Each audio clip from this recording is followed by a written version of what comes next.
Hello, it's just David here with my weekly message. This week, as Christians, we celebrate the feast of St. Michael and all angels. And we can recall the story of Michael, the chief angel, one of the archangels, slaying the devil as portrayed in Revelation, and celebrate the work and ministry of angels. And one of our churches in Walmer Green is dedicated to St. Michael and all angels. And I just want to think about angels for a bit. The great Swiss theologian Karl Barth said angels were the ontological test of Christian faith. Now, you might ponder what that means. What he meant was this, is that we perhaps go around as Christians and we kind of live in the world and we know what's in the world and we have some idea what's in the universe. And because we're Christians, we believe in God, fair enough. And we kind of, have a fairly vague idea of what God's like. And that's fine, because in a sense, God is beyond us. He is mystery. He's more than we can hope or understand. But then when it comes to kind of anything in between or anything that's beyond the physical world, we think, that's a bit fanciful. And of course, some of it could be fanciful. That's absolutely true. We've got, in a way, no way of telling, because it's not something we can immediately see or touch. But I think the point that Bart was making, and one I would say is true, is that if there is a God, then it may well be that he has created orders other than the physical world. It may be that, heaven is populated by not just human beings, certainly, but also animals. And there's a sense in some parts of the Bible that the whole of the earth is kind of renewed and taken into heaven, the new heaven and the new earth of Revelation. So it includes kind of the natural world, and indeed inanimate objects. There's rocks and stones up there as well. So that's the idea. But also then there might be other things which aren't part of the physical world. So angels, archangels, etc.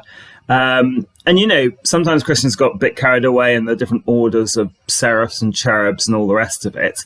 And we probably don't know that. There's nothing kind of to tell us what those things are like.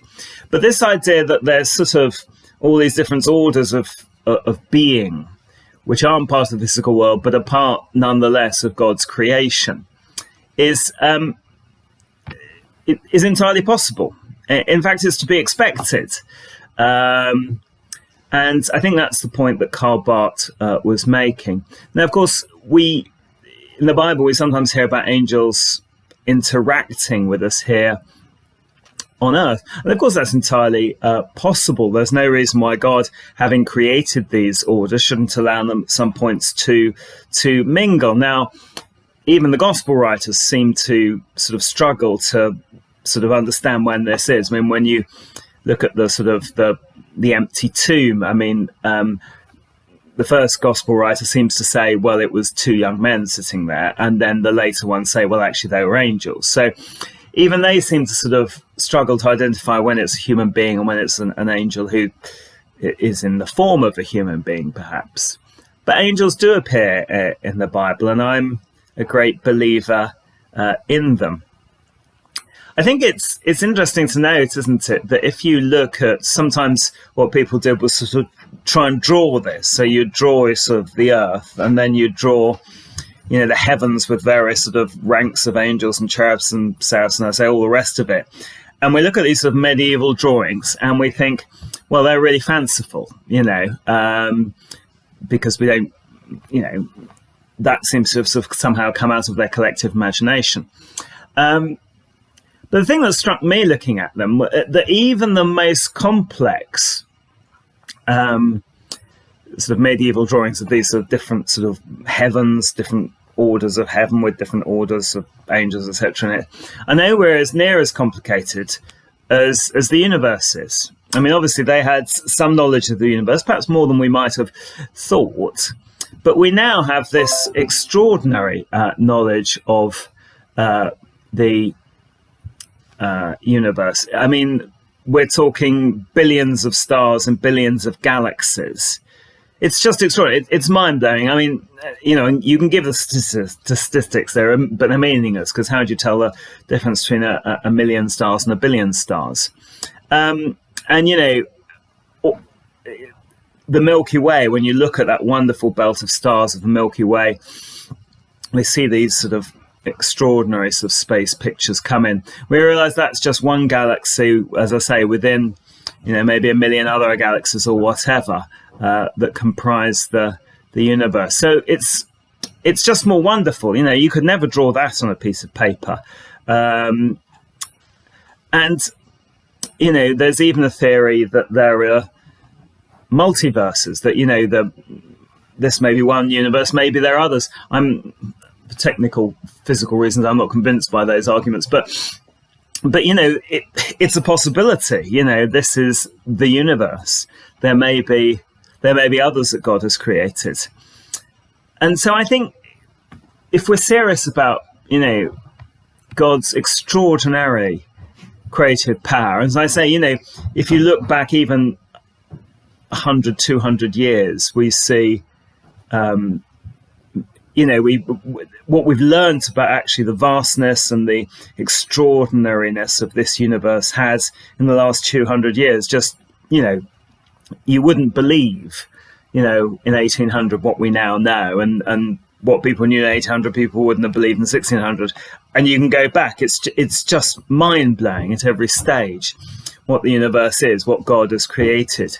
So there's absolutely no reason, therefore, that, people were sort of saying, when they thought there was sort of the Earth and the planets, a few stars, if they then said, oh, well, there must be more to it than this, and we're saying, oh, well, that's fanciful. Well, of course, they were right. There was much more to it than that. There's much more to it even than the physical world.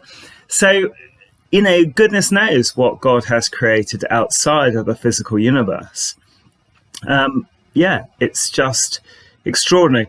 And I think, we don't know. That's fine. There's no guarantee in Christianity that we'll get to know everything, certainly in this life. The canons are very clear.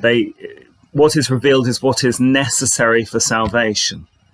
In other words, we can be inquisitive, we can learn, we can know stuff, we have stuff revealed through us, but we get what is necessary. You can't sort of blame God for not telling us about the other 25 universes he's created. That's his business.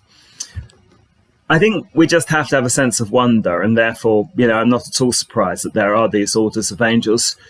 Perhaps, as I say, we only glimpse them occasionally on this earth as messengers, perhaps in pretty rare circumstances, but I think they are there, and so I celebrate the feast of Michael and all angels wholeheartedly.